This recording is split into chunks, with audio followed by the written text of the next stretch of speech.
Hi, this is Inform TV 100, and this is part 4 of the reading of Frederick Douglass. And where we left off, uh, Frederick Douglass was explaining the cruel treatment of the slaves on the plantation, one of the plantations that he lived on, the consequences for any outward appearance of unhappiness or discontent. So, this is Inform TV 100. Happy Black History Month. Please hit the like button and please subscribe if you haven't done so. So, this is the reading part 4 of Frederick Douglass. The slaves of all the farms received their monthly food allowances and yearly clothing at the home plantation. The adults received as their monthly allowance 8 pounds of pork or its equivalent in fish and 1 bushel of cornmeal. Their yearly clothing consisted of 2 coarse linen shirts, 1 pair of linen trousers, 1 jacket, 1 pair of winter trousers, 1 pair of stockings, and 1 pair of shoes. The whole wardrobe could not have cost more than $7. The children, too young to work in the fields, had neither shoes, stockings, jackets, or trousers. Their clothing consisted of 2 coarse linen shirts per year. When those wore out, they went naked until the next allowance day. The slaves were given no beds unless 1 coarse blanket counts as a bed, and only the adults had these. This, however, is not considered a great problem. The lack of a bed creates less difficulty for a slave than the lack of time to sleep. For when the day's work in the field is done, most of them have their washing, mending, and cooking to do, as they have few of the tools needed to do any of these chores. Many of their sleeping hours are used preparing for the coming day. When this is done, they drop down side by side, old and young, male and female, married and single, on the cold, damp floor, each covering himself or herself with a miserable blanket. Here they sleep until they are summoned to the field by the sound of the horn. As this sound, all must rise and be off to the field. There must be no delay. Trouble awaits for those who do not hear the morning alarm. For if they are not awakened by the sense of hearing, they are by the sense of feeling. Mr. Sevier, the overseer, used to stand by the door of the slave quarters, ready to whip anyone who was so unfortunate as not to hear. Mr. Sevier was well named, for he was a cruel man. I have seen him whip a woman, causing her blood to run for half an hour at a time in the midst of her crying children. Added to his cruelty was his dreadful swearing. It was enough to chill the blood to hear him talk. Hardly a sentence escaped him that didn't include some horrid oath. His presence made the workplace a field of blood and blasphemy. From the rising of the sun until it set, he was cursing, raving, cutting, and slashing among the slaves in the most frightful manner. His career was short. He died very soon after I went to Colonel Lloyd's. He died as he lived, uttering bitter curses and horrid oaths. The slaves regarded his death as an act of a merciful God. Mr. Sevier's place was filled by a man named Mr. Hopkins. He was very different. He was less cruel, less profane, and made less noise than Mr. Sevier. He whipped, but did not seem to take pleasure in it. The slaves called him a good overseer.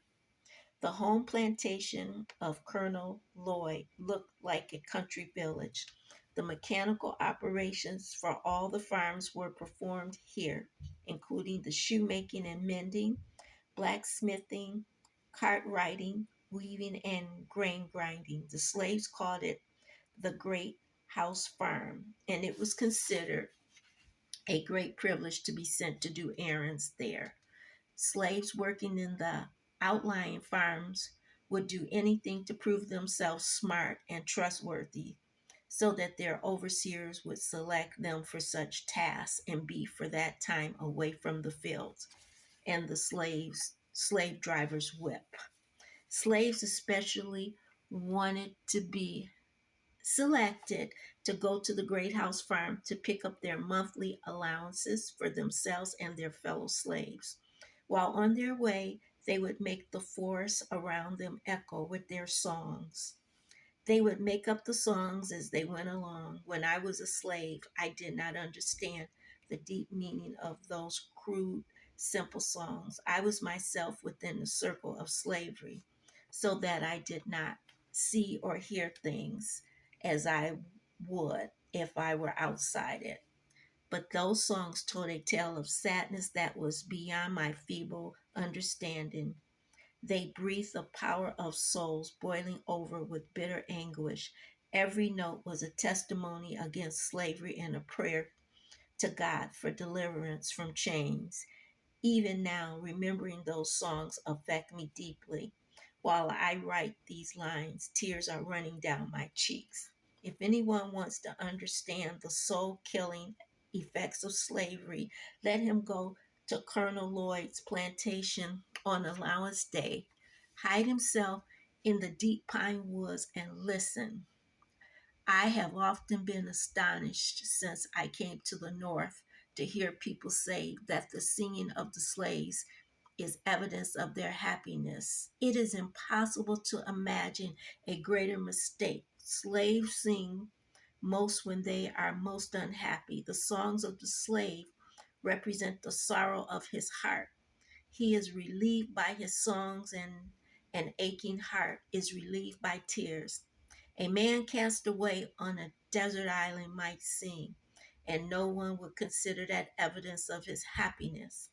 The songs of the castaway and the slaves are prompted by the same emotion.